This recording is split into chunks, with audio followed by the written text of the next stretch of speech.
மைக்காரே, நீங்க இங்க என்ன பண்றீங்க? பட்டுக்குட்டி சாப்பிட வந்தேன். பாதி சாப்பிட்டேன், போதும் எனக்கு.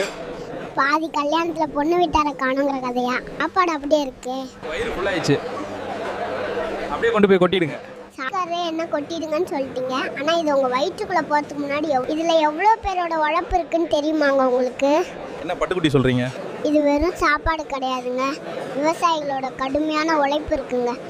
ஒரு நெல்மணி உங்கள் தட்டுக்கு வர்றதுக்கு முன்னாடி சேத்துல கால் வச்ச விவசாயி, கூலி கொடுத்து ஏற்றின வியாபாரி, தூக்கி வேர்வையை சிந்தின தொழிலாளி, கஷ்டப்பட்டு சமைச்ச மாஸ்டர், இத்தனை பேரோட கையும் மாறி கடைசியில் உங்கள் கைக்கு வந்திருக்கு. இப்போ நீங்கள் கையை கழுவிட்டு போயிடலாம். ஆனால் அந்த உழைப்புக்கு வீணாக போன சாப்பாட்டை கொட்டுறதுக்கு ஒரு நிமிஷம் போதும். ஆனால் அதே சாப்பாட்டை விளை வைக்க ஒரு வருஷம் ஆகணும். இந்த உலகத்தில் எத்தனையோ ஜீவன்கள் சாப்பாட்டுக்காக அப்படியே தவம் கிடக்குதுங்க.